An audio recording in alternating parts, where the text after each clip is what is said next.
목사님? 그러니까 투자와 투기를 구별해야 돼요. 투자와 투기. 네, 투자는 말 그대로 나한테 있는 여유 자금을 산업에 투자를 해서 활성화시키는 거죠. 이게 투자예요. 네, 인베스트먼트라는 거죠. 네. 자본주의 사회에서는 투자는 경제 발전의 미천인 거지. 많은 사람들에게 일자리를 제공하는 거고 경기를 활성화시키고. 그래서 그리스도인들이 투자를 할 때는 단순히 내가 더 많은 수익을 얻기 위해서 하는 것이 아니라 사회의 발전과 공익을 위해서 투자한다는 자세가 필요하다고 생각해요. 만약 한다 그러면. 왜냐면 그거는 이런 마음을 가지고 있는 사람들은 굉장히 소수라고 생각해. 대부분은 투기를 하는 거죠. 저도 그럼 투기를 한 거네요. 그렇죠. 그러니까 투기를 경제학적인 용어로 정의하면 이렇게 돼요. 단기간에 대폭적인 가격 변동이 있을 것을 예견한 매매 행위. 엑선모빌? 그래서 투기를 할 때 사람들이 가장 많이 거래하는 대상은 가격 변동이 심해서 저요, 예측이 저. 어려운 주식, 저요. 상품, 부동산에 집중돼요. 투기자였네요. 그렇죠. 그러니까 투기라는 말 그대로 투기라는 게 던진다는 거잖아요. 그러니까 어떠한 돈벼락 맞을 기회를 얻기 위해서 돈을 던지는 거야. 그러니까 이 목적은 돈을 빨리 쉽게 노동 없이 벌여드리겠다는 욕망과 탐욕이 강한 거죠. 불로소득. 그렇죠. 불로소득. 약간 로또도 그런 그렇죠. 식이네요. 그렇죠. 그러면. 네. 이거 자체가 그리스도인으로 떳떳한 행동일 수 있냐는 거지. 부끄럽습니다, 여러분. 그러니까 한 사람에게 솔직히 말해서 돈벼락을 맞는 거는 자본주의의 사회에서 경제학적인 상황에서는 누군가에게 재앙이에요. 한정된 자원이 한 사람한테 몰린다는 거는. 이 세상에 공짜는 없잖아요. 내가 많이 가지면 누군가는 덜 가지게 돼 있어요. 내 눈에 안 보일 뿐이지. 작년에 8억 명 정도의 사람이 매일 밤 굶주린 채 잠을 자요. 그리고 5살 이하의 어린이 2억 명 정도가 식량 부족으로 인해서 최종 미달이에요. 매일 2만 4천 명 정도의 사람이 굶주림 때문에 죽어요. 그러니까 7초마다 어린이 한 명이 굶주림 때문에 죽는데요. 그러니까 그런데 되게 재밌는 게 뭐냐, 마지막 센텐스였어. 세계에는 모든 인류가 먹기에 충분한 식량이 있다. 그러니까 결국 한 사람한테 이렇게 몰리는 것, 그리고 내가 더 많은 그 한마디로 돈을 보호의 개념으로 생각을 해서 어떻게 보면 돈을 쥐겠다라고 투기를 해서 불로소득을 얻는 거가 과연 하나님 보시기에 합당한 얘기냐. 천국에 누가 돈벼락 만져서 천국 갔다는 얘기 있냐는 거죠. 오히려 부자는 굉장히 하나님으로부터 질책의 대상이 되었고 그렇게 부를 소유한 사람에 대해서 하나님께서 어떻게 보면 낙타가 바늘기에 들어가는 것보다 천국에 들어가는 것이 어렵다고 얘기를 하셨는데 그게 과연 올바른 거냐. 아까 우리 명환이도 얘기했지만 이게 문제는 영적인 생활에 굉장히 지장을 줘. 매일 들여다본다 이거야. 그러니까 시세 차익을 놀리려면 빨리 누구보다 빨리 그걸 파악을 해가지고 단기간에 사고 팔기를 빨리 반복해야 되는데 이게 처음에 재미로 시작하지만 나중에는 그게 묵상이 돼버리거든. 결국 그것에 노예가 된다는 거지. 이것도 결국 중독으로 가는 거야. 욕망이 들어가 있기 때문에. 슬레이브! 그렇기 때문에 투자 목적이 아닌다면 투기를 하는 것은 나한테 이미 충분하게 예견되어 있는 돈을 내가 가질 수 있는 이득이 예상된다 할지라도 안 하는 것이 기독교인으로서 올바른 자세다. 저는 이렇게 얘기하고 싶어요. 돈을 뭐 많이 벌고 이런 걸 떠나서 부자들에 관해서 부자가 되고 싶어하는 사람들이 있잖아요. 그렇죠. 그러니까 저도 이런 생각을 해본 적은 있어요. 아까 목사님이 말씀하셨듯이 부자가 천국에 가는 게 낙타가 바늘기 들어가는 것보다 어렵다라고 말씀을 하셨어요. 근데 저는 이제 크리스찬으로서 이제 성경 공부 이런 걸 통해서 또 많이 배웠잖아요. 우선 중요한 건 저는 부자가 아니에요. 그러다 보니까 내가 저희 중엔 제일 부자입니다. 제가 만약에 뭐 어떤 기회로서 돈이 많이 생겼어요. 그래서 부자가 됐어요, 정말. 근데 나는 그런 생각을 해본 적 있어요. 나도 부자가 한번 돼보고 싶다. 나는 부자가 되면은 목사님이 설명해 준 것처럼 정말 성경에 맞게 그렇게 살 수 있는데 부자가 되고 싶다는 생각을 해본 적은 있어요. 난 성경적으로 살 것 같다라는 마인드로. 근데 그 마음을 지키기가 쉽지 않겠죠. 만약에 내가 된다고 했을 때. 그러니까 교회에서도 저는 그게 너무 싫은 게 부자가 되면 긍정적인 이미지잖아요. 네. 사실은. 누가 만든 거죠, 그거? 성경에 있는 건가요? 기독교 청부론자들이 만든 거지. 그러니까 부가 축복이다. 이런 거지. 그러니까 부자에 대한 기준을 얼마 전에 증권사가 고객 대상으로 누가 부자냐 물어봤어. 그랬더니 조사 대상의 43%가 재산이 10억에서 50억 있으면 부자다. 이렇게 아, 딱 그랬어요. 숫자로 표기했군요. 그게 부자다. 50억. 근데 또 그게 43%야. 근데 22%는 50억 이상 있어야 부자다. 아, 이렇게 답을 했어요. 그런데 50억 가진 사람도 200억 가진 사람을 보며 자기는 부자가 아니라 생각을 했어. 그렇죠, 그렇죠.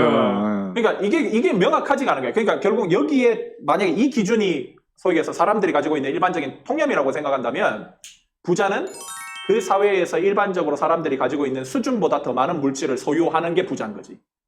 그렇잖아요. 그러니까 그 사람들은 남들보다 경제적으로 더 많은 특권을 누리고 더 많은 물질을 누려야 기쁨이 오는 사람들인 거예요, 결국은. 기독교 청부론이 여기서 나온 거예요. 그러니까 돈은 하나님이 내리시는 복의 표지요, 가난은 하나님께서 불쾌하게 여기시는 것이다. 이렇게 해석을 하는 거지. 그러니까 뭐 항상 그 사람들이 인용하는 게, 나한테 항상 얘기하는 게 뭐냐면 아브라함도 부자였잖아요. 뭐 욥도 부자였잖아요. 솔로몬도 부자였잖아요. 그러니까 이렇게 하면서 결국은 나한테 무슨 대답을 원하냐면 예수님 사랑해서 그래 너도 부자 되라. 이렇게 얘기를 하게끔 결론을 유도하는 거야. 근데 매우 저는 염려스러운 사상이라고 생각해요. 왜냐하면 예수님께서 우리를 부르신 것은 청부론이라는 말이 깨끗한 부자잖아요. 깨끗한 부자가 되기 위해서 깨끗한 부자가 되라고 우리를 부르신 게 아니라 거룩한 삶을 위해서 부르셨잖아. 그러니까 깨끗한 부자가 되도록 우리를 예수님 부르신 적이 없다는 거야. 그러니까 이게 사실은 요즘에 자본주의 세상에만 있는 어떠한 개념이 아니라 옛날부터 뿌리 깊었던 사상이에요. 예를 들어서 마태복음 19장에 보면 예수님께 구원을 받기 위해서 부자 청년이 찾아오잖아요. 그 부자 청년한테 네 재물 다 나눠주고 날 따르라 그랬는데 걔가 뭐라 그러냐면 근심하고 떠났다 그랬어. 그래서 그 사람의 뒷모습을 보면서 예수님이 뭐라 그러냐면 얘들아 봐라, 제자들한테 부자가 천국에 들어가는 것이 낙타가 바늘기로 들어가는 것보다 어렵다. 그랬을 때 제자들의 반응이 뭐냐면 마태복음 19장 25절에 이렇게 나와. 예수님한테 천국 갈 수 있어요, 예수님? 말은 뭐야? 누가 하나님의 축복이고 천국 가는 보증이라고 생각했던 거지. 옛날부터 그렇게 생각했다는 거야. 그런데 예수님은 그거 잘못됐다는 거야. 그래서 누가복음에서도 예수님은 아까도 얘기했지만 재물 앞에다가 뭐라고 붙였냐면 불의한. 이게 자체가 파워라는 거야. 하나님보다 더한 파워. 그러니까 즉 재물에 대해서 청부론이 있다 이렇게 얘기를 하는 순진한 견해를 갖지 못하도록. 돈은 절대 중립적이지 않거든. 왜냐하면 돈은 당연히 중립적 가치지. 그런데 우리가 과연 이 세상에 있는 사람들이 그 중립적 가치로 돈을 대하는 사람 누가 있냐는 거예요. 결국 중립적 가치라고 얘기하면서 나중에는 어떻게 되는가? 돈을 사랑하는 쪽으로 기울거든. 이 자체가 결국은 그만큼 어려운 거라는 거지. 예수님은 그렇잖아요. 둘 다 택하라고 얘기하시지 않고 하나만 택하라고 얘기했다고. 둘 다 가지는 것이 불가능하다고 얘기하는데 계속 우리는 그 돈에 대해서 예수님 말씀하신 쪽에 적극적인 태도를 가지는 것이 아니라 애매모호한 회색지대에 있으면서 계속 그렇게 하려고 하는 거예요. 도대체 왜 그럴까? 욕심이죠, 욕심. 그러면 또 저한테 청부론자들이 이렇게 얘기하겠지. 그럼 가난하게 사는 것이 하나님 뜻이냐고.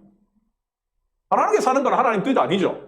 하나님이 가난하게끔 우리를 어떻게 보면 살게끔 만드신 것이 아니라 오히려 가난이 생긴 거는 왜 생겼는가? 인간의 이기심 때문에 생긴 거예요. 타락한 인간의 본성 때문에 소위 해서 더 많이 가지려고 하는 인간의 이기적 목적이, 이기적 욕심과 탐욕이 결국은 사회 반대편에 있는 사람들에게 가난이라는 어떻게 보면 악순환의 고리를 연결시키게 만든 거지. 근데 자꾸 나는 부자가 되면서 그 가난이라는 악순환을 더 깊어지게 만드는 거에 동참을 한다는 것이 과연 성경적이냐는 거예요. 재밌는 게 뭐냐면 제가 부자에 대해서 찾으면서 잠언 23장 4절 5절에 솔로몬이 이런 얘기를 했더라고. 부자가 되기에 애쓰지 말고 네 사사로운 지혜를 버릴지어다. 네가 어찌 허무한 것에 주목하겠느냐? 정령 재물은 스스로 날개를 내어 하늘을 나는 독수리처럼 날아가리라. 그러니까 솔로몬은 부자 되기 위해서 애쓰지 말라는 거야. 이거 다 그냥 날아가는 거다. 네가 그 책임 못하면 너 심판의 대상돼. 그러니까 우리의 부르심은 돈을 정직하게 깨끗하게 많이 버는 데 있는 것이 아니라 하나님의 뜻에 따라 거룩하게 살고 의롭게 살면서 소위 해서 사람들을 사랑하는 데 있는 거죠. 그러니까 결국 진정한 그리스도인은 그 물질을 혼자만 쌓아놓고 쓰기에 부자가 되기에 애쓰는 사람이 아니라 마치 초대교회처럼 물질을 나누고 하늘에 보화를 쌓아놓기 위해서 사는 사람들이다. 이렇게 저는 얘기를 하고 싶어요. 오늘 저희가 여러 가지 얘기해봤어요. 뭐 재정에 관련 또 개념이거나 그거에 대한 성경적 포인트 그런 것도 얘기해봤고 또 신용카드 그리고 보험, 투자, 투기, 그래도 부자와 복에 대해서도 얘기를 해봤는데 이 많은 것들을 저희가 얘기를 하고 또 같이 나누면서 또 우리가 예수님께서 우리에게 주신 말씀을 다시 한번 생각해 보게 되었습니다. 마태복음 6장 24절에서 목사님이 얘기하신 거긴 하지만 또 하나님과 재물을 겸하며 섬길 수 없다고 말씀해 주신 부분에 대해서도 다시 한번 생각해 볼 수 있는 계기가 되었고 우리가 한 주간 앞으로 살아가면서 우리가 돈에 갖고 있는 생각이 정말 많아요. 왜냐하면 그게 어떻게 보면 기본적인 삶이기 때문에 또 생각을 많이 하는데 이 부분 오늘 배운 거에 대해서 오늘 우리가 들은 거에 대해서 다시 한번 생각해보는 한 주가 되기를 소망합니다. 듣다 보면 들을만하고 듣다 보면 재밌어지는 듣다 보면 저희가 또 다음 주에는 더 재밌는 에피소드를 가지고 또 같이 나누고 또 에피소드를 꾸며가는 시간을 갖도록 하겠습니다. 그럼 모두들 한 주간 잘 지내시고요. 다음 주에 또 뵙도록 하겠습니다. 안녕히 계세요. 곤방아 짜이찌엔 곤방아. 바이. 자아 실현이란 과연 무엇인가? 헤르만 헤세의 소설로서요. 최근에는 아이돌 그룹 BTS가 발표하는 앨범에 칼융의 심리학이 그대로 나와 있어요. 데이미안이라는 게 데몬에서 유래됐다고 해요.